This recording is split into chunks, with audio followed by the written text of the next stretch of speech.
Most people don't know this single policy mistake just made Canada America's most dangerous competitor friends. Thank you for being here today. What if I told you that the most consequential shift in North American power did not happen in a war room, did not happen in a summit, and did not happen with any fanfare whatsoever?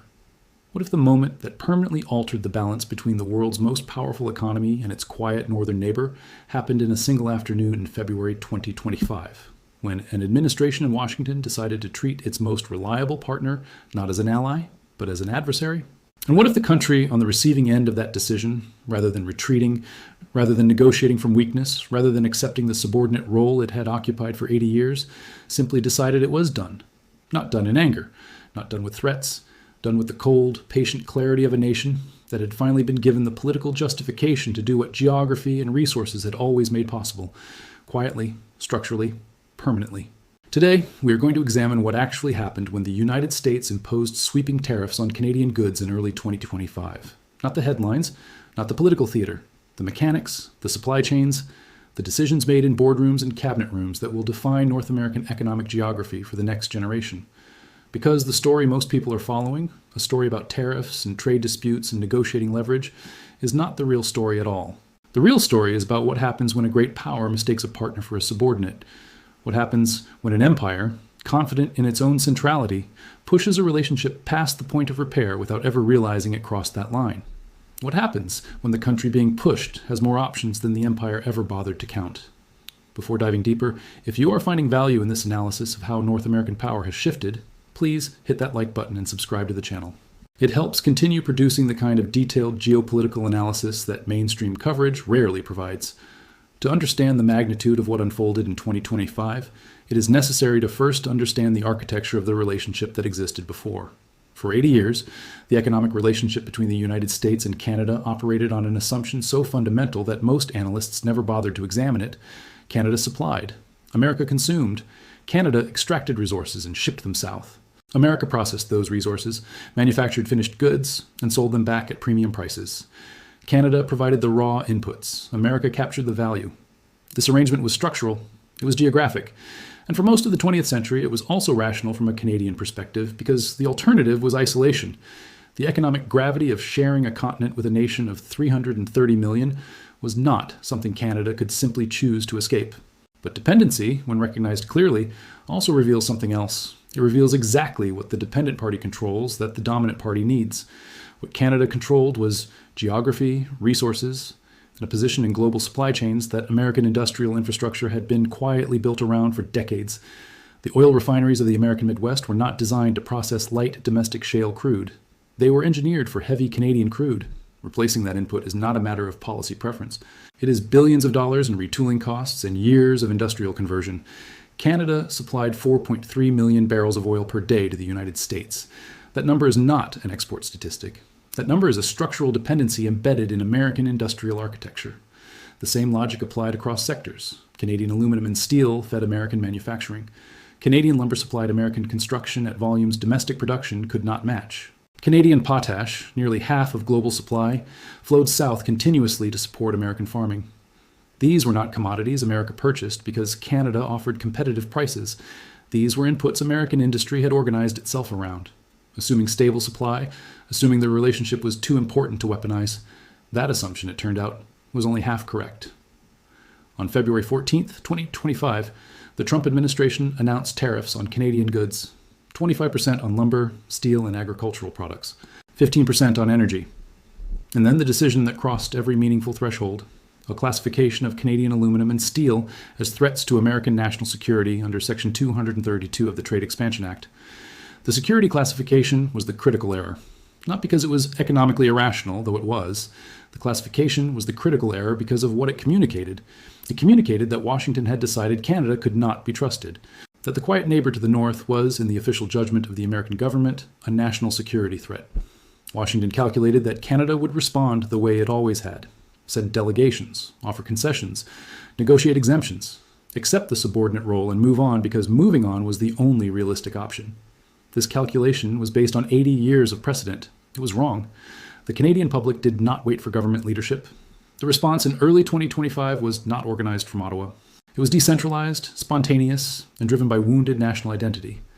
Canadian travel to the United States dropped 37% in March alone. Cross-border shopping simply stopped. Polling found that 68% of Canadians plan to avoid American goods and services for at least 18 months. Shopping malls in Bellingham, Washington, that had built their business model around Canadian customers, saw foot traffic collapse by over 60%. The economic impact reached $4.2 billion in lost revenue in the first 6 months. But the consumer response was not the mechanism through which power actually shifted. The mechanism was what happened when tariffs reached the energy sector. When the 15% tariff on Canadian energy took effect, refineries did not absorb the cost. They passed it directly to consumers. By summer 2025, drivers in the Midwest were paying an additional 41 cents per gallon solely as a consequence of the Canadian energy tariff. Republican governors in Ohio and Michigan publicly broke with the administration. The American Trucking Association described the tariffs as economically suicidal. This is where the story most observers followed diverged from the story that actually determined outcomes. While Washington managed domestic political fallout, Ottawa was building infrastructure that would make Canadian dependence on American markets permanently optional. The arrival of Mark Carney as Prime Minister, following Justin Trudeau's resignation, was the moment the Canadian response acquired strategic coherence. Carney had guided Canada through the 2008 financial crisis as Bank of Canada governor, then became the first non-British governor of the Bank of England. He understood leverage, he understood structural dependencies, and he understood immediately what the American tariff decision had actually provided Canada. Domestic political justification for infrastructure investments that had been theoretically desirable for decades, but practically impossible to build political consensus around. The budget, announced in 2025, allocated $1.2 trillion toward a fundamental restructuring of Canadian economic infrastructure. $340 billion to build east-west trade corridors bypassing American markets entirely. $280 billion to critical minerals processing, ensuring Canada would add value to its resources domestically rather than shipping raw materials south. The most strategically significant component was the $180 billion commitment to the Arctic Gateway Initiative, centered on the port of Churchill in Manitoba. Churchill is the only deepwater Arctic port in North America with direct connection to the continental rail system. A cargo vessel traveling from Hamburg to Winnipeg saves 6,400 kilometers routing through Churchill rather than traditional routes. 12 days of transit time, approximately $620,000 in fuel costs per voyage. In an industry where margins are measured in fractions of cents per ton, that advantage is structural, not incremental. The Hudson Bay Railway received $67 billion in upgrades. By September 2025, the first post-Panamax container ship docked at Churchill, loaded with Canadian wheat bound for Germany. The symbolism was deliberate. Canada was demonstrating with physical infrastructure that North American trade no longer had to flow through American-controlled logistics networks. Canadian wheat futures jumped 23%. Potash prices spiked 31% as the fertilizer companies scrambled for supply agreements bypassing American ports entirely. Carney's diplomatic strategy followed the same logic. A comprehensive agreement with the European Union worth $204 billion integrated Canadian companies into European military supply chains. Bilateral trade deals with Indonesia, Vietnam, and Thailand targeted the 700 million person ASEAN market. In November 2025, Carney met with President Xi Jinping in what both governments described as a strategic reset. Canada positioned itself as a pragmatic middle power willing to trade with all parties while serving as proxy for none. Canadian companies maintained access to both American and Chinese markets simultaneously, at precisely the moment American companies were being forced to choose between them. By year-end, Canadian exports to the European Union were up 34%. Exports to Asia increased 28%. Foreign investment in Canadian infrastructure jumped 340% in the final quarter alone. Private capital was making a structural judgment. Canada represented stability, geographic advantage, and resource security. All of this pointed toward July 1st, 2026, the mandatory USMCA review date. Trump had conceived of this as a weapon.